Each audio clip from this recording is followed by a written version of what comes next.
we will start from Sutra number 21.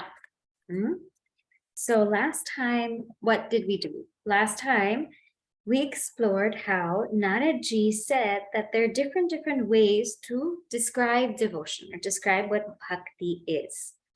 And so some rishis felt that doing puja is bhakti. Some felt that listening to stories or chanting stotrams or the name of Bhagavan is bhakti. Some felt just reveling in that truth is bhakti.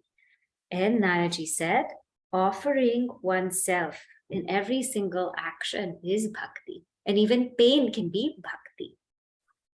So now, so many definitions of bhakti, but where do we see bhakti expressed? In who? So in Sutra 21, let's read. Yatha vrajagopikanam. So bhakti, Narada is saying, is exactly how the gopis felt. Yatha, just as gopikana, the gopis means the milkmaids of Vraja, Vrindavan. So first, let's think about where Vraja is, then we'll talk about the gopis and we will see how their bhakti is. Vraja is known as the Bhumi, the place of Sri Krishna. It's on either sides of the Yamuna River by Mathura and Vrindavan, where Sri Krishna's childhood Leela took place. So that area is called Vraj. Vrajati means to move, and it also means that which pervades. So in that area, it's full of life. There's always song, there's always dance, there's always things going on in Vrindavan. And that place is so holy that somebody told me when they went to Vrindavan and they sat in an auto rickshaw. They sat there and waited and it didn't move. And so they're thinking, why is it not moving? So they waited a few minutes and didn't move. So they asked the rickshaw driver, why aren't we moving? And the driver said, you didn't say Radhe Radhe. And so Vrindavan is that town where everybody says Radhe Radhe, Radhe Radhe, Radhe Radhe. And it's full of bliss, full of joy, so vibrant. And in this town is where the gopis lived. So who are the gopis? Gopi means pibati. Pibati, the one who drinks go, the one who drinks that divine God through their senses. That's called gopi. So the one who drinks that divinity through their senses is gopi. Now, how are these gopis so special? Their devotion was seen by Narada Rishi. Once, I'm sure some of you may know this story, Sri Krishna had a headache. He had a headache. And so Narada was very worried. Now Sri Krishna has a headache, what to do? And so Narada said, what can I do? What can remedy your headache? He said, get me the dust of my devotees' feet. So Narada was thinking, where will he get that? Because who would want to put the dust of their feet on the forehead of God? Who would want to do that? It's like considered papa, it's considered a sin. And so Narada is thinking, where do I get the dust of the devotees' feet? And he asks everywhere, and they say, no, we don't want to give you the dust of our feet to put on Krishna's forehead because we will go to hell. And so then he thought of going to the gopis. And he goes to the gopis, and the gopis say, what's the matter, Narada? And Narada said, Shri Krishna has a headache. And all of them rushed in and said, what can we do? And he said, Shri Krishna needs the dust of the feet of his devotees. All of them put their feet in front of him. And he said, please take the dust, please take the dust. So from Vrindavan, Narada took not like little dust, but a bag full of dust and brought it to Shri Krishna. And thus he realized how deep was the devotion of gopis. That even if they were supposedly going to hell by putting the dust of their feet on God's forehead, they still did it. They didn't even care because they didn't want Sri Krishna to be in pain. Then Sri Krishna also loved the gopis the same way, equally. So once there was Ras Leela. Now we all know this Ras Leela. Ras Leela is Sri Krishna, he plays his flute by the banks of the Yamuna. So one night, he started playing his flute. And when he plays his flute, everybody just forgets themselves, especially the gopis. They just lose themselves in the sound of that music that they all just rush to him. Somebody was taking care of her baby, she left. Somebody was cooking, she left. Somebody was attending to the cow, she also left.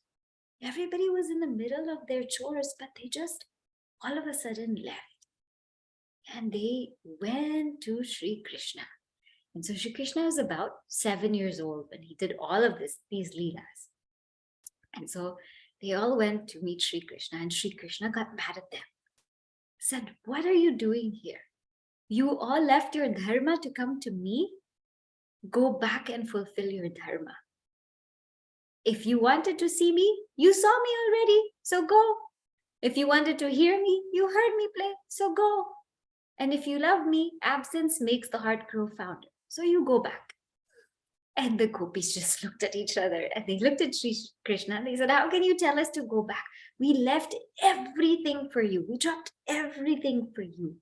We know your real nature. You are not just a cowherd boy." In the Bhagavatam, the gopis say that Sri Krishna, you are that ultimate truth. You are that supreme being, the inner self of all. We know who you are. And we know that you are our true partner. And so leaving all of this, we have come to seek refuge in you and only you. And so Sri Krishna was very happy because this is kind of a test, And so they stayed with Sri Krishna, and he played his flute. And the gopis were so enthralled with the flute, that when they were listening to the music, some thoughts came up. What was that thought? They felt that they were the luckiest women in the world, that they were the best devotees in the world because they were with Sri Krishna. And Sri Krishna loved them, and no one was greater than them. A little bit of pride kicked in. And so when that pride kicked in and their eyes were closed, they were in ecstasy. When they opened their eyes, Sri Krishna left. He left. And they all looked at each other and they realized why. And they were so sad that they started looking for Krishna everywhere. And while they were looking for him, they realized their mistake. They said, we shouldn't have been so proud. We shouldn't have thought that we were the best ones. We were the most devoted ones. And so they started enacting Krishna's different leelas, like in Putana, this story and that story. They started enacting plays, started chanting his name, singing his glories. Finally, they saw two sets of footsteps. So they said, Sri Krishna went that way, but who went with him? Who went with him? And they all looked at each other. They said, there must be a greater devotee. We must be missing something. And this was the beauty of the gopis, that they understood their shortcomings. They understood. And they said, we must be missing something. And so they followed the two sets of footsteps. And they followed the two sets of footsteps to try to find Sri Krishna. And all of a sudden, the two sets of footsteps became one. And they found this gopi. And she was crying and crying. And they asked her what happened. And she said that she also felt like she was the luckiest woman in the world. She also felt that she was the greatest woman in the world. And so Sri Krishna also left her. And so all of the gopis were very, very sad. And they went back to the Yamuna, the banks of the Yamuna, and they prayed to Sri Krishna. And finally, he came back. came back and he played that Ras Leela, he played his flute, and everyone delighted in his music, in his divinity. And this was the greatness of the gopis. Now, some people might ask, Radhaji's name doesn't come in Srimad Bhagavatam. How come? Who was that one gopi? Who was that one gopi that was so special? So people say that it was Radha. But why doesn't her name come in Bhagavatam? In Bhagavatam, Shukadev is telling this to Parikshitji. Now, in his previous life, Shukadev was a parrot in the house of Radha.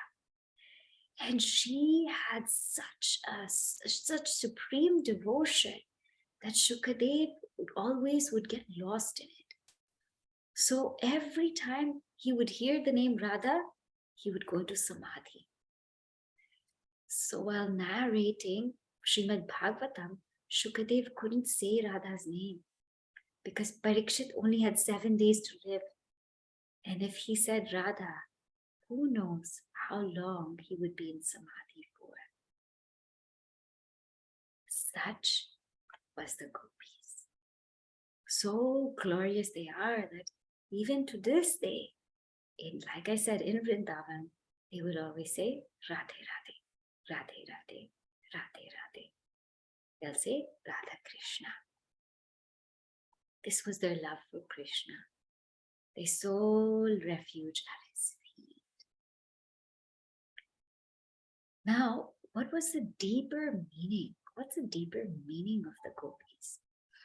The gopis also symbolize all the different thoughts that we have. Krishna his name means Akarshati, the one who pulls, who attracts. Sri Krishna symbolizes pure consciousness. And the gopis symbolize all thoughts that dance around Krishna. As long as our thoughts are aware, are in tune, and connected to that pure consciousness, and we are aware of our nature, then we live in bliss. But when our thoughts are away from our pure nature, then we suffer. Then this is samsara. So this is the gopis. Now, you will see the next sutra. Sutra 22. Tatrapi namahatmyam jnana vismrityapavadaha. Tatra api, even there in this condition of total love, na mahatmyam jnana means that glory of the Lord, na vismriti, there was no vismriti, there was no forgetting, there was no bane. Apavada means there was no bane of forgetting the glory of the Lord.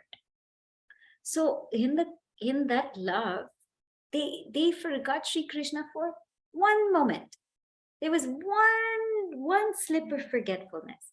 But in that, they rose up so quickly. And the beauty about it is they recognized their fault so quickly that they went and pursued Sri Krishna. They knew that there was a greater devotee than them. So many times we get so hung up and we think we're the best devotees, we're the best seekers, we're the greatest.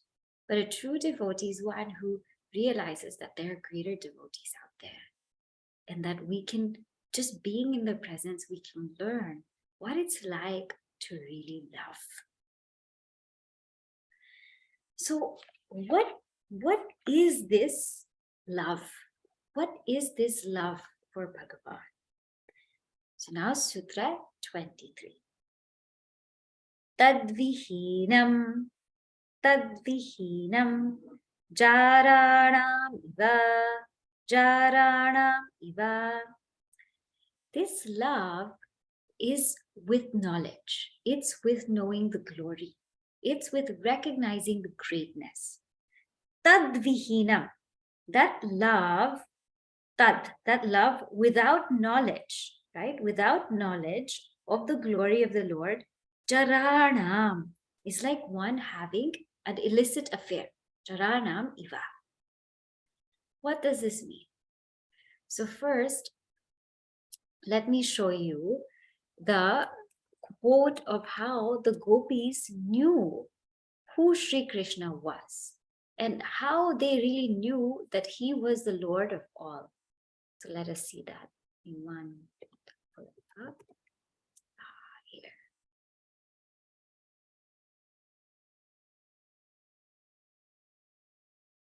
Okay, very good. Here.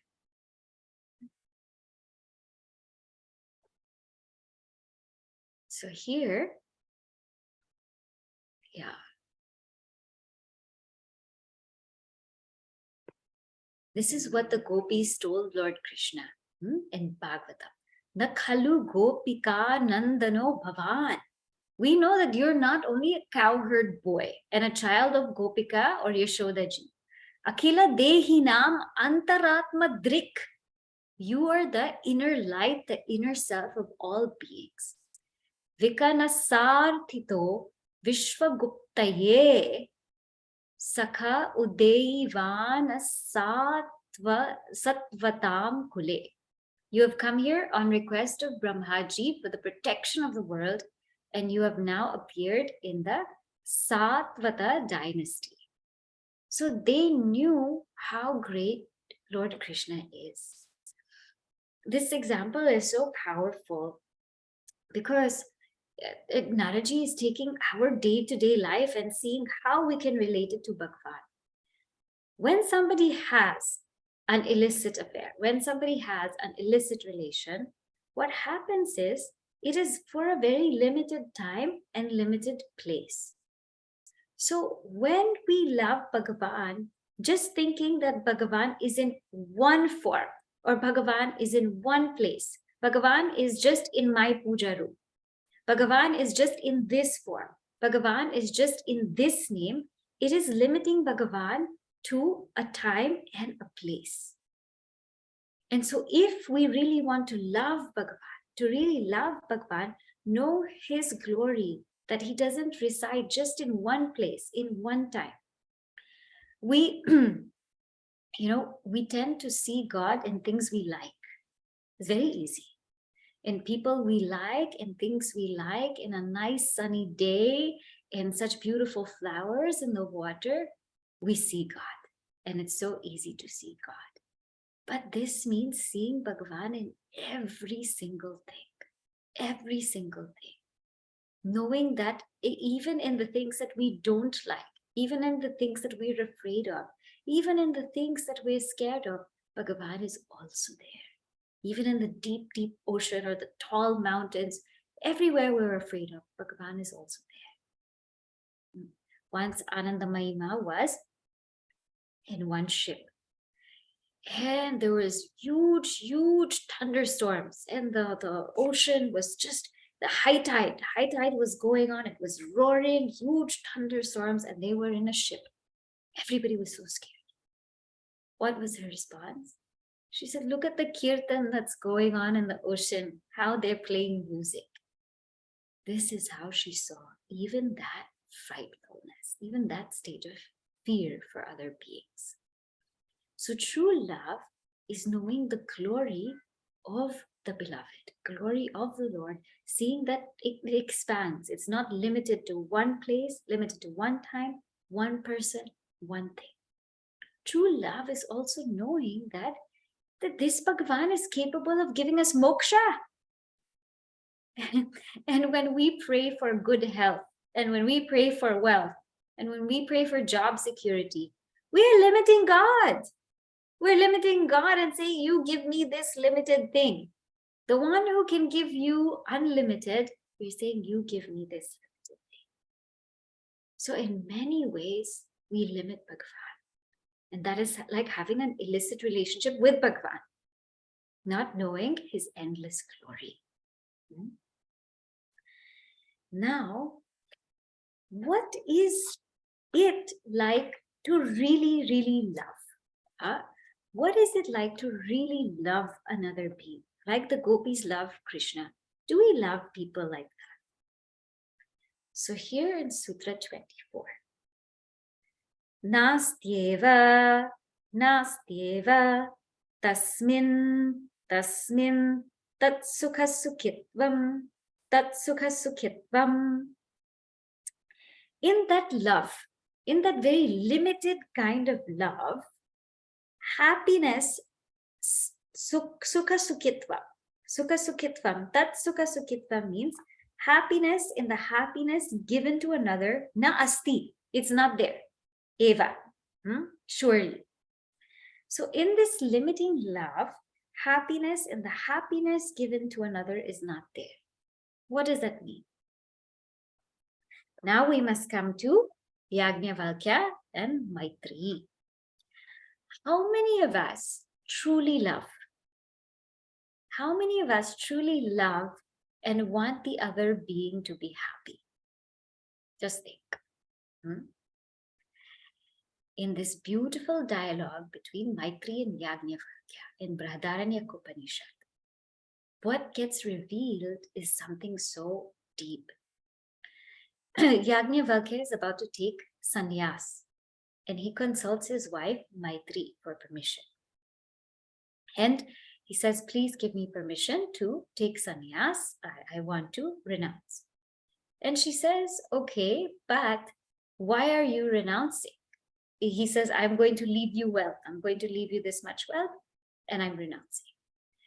And so she says, can you, before you go, please give me that which you know, that which you're renouncing for. I'm not interested in your wealth. I want to know what you're renouncing for.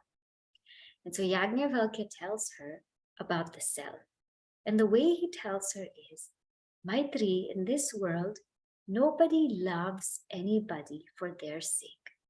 Everybody loves people, another being, for the sake of themselves. So I'll give you an example. Why we love somebody else is not because they're special, they're nice, they're lovely. We love someone else because they give us happiness. We love chocolate because it gives us happiness. We love nature because it gives us happiness. We love another being because they give us happiness.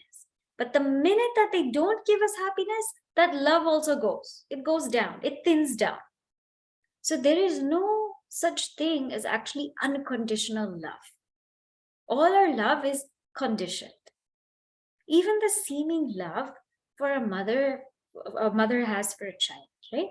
She loves the child, she takes care of the child, but even that, she's taking care of the child because she wants to feel that peace and she wants to feel that joy.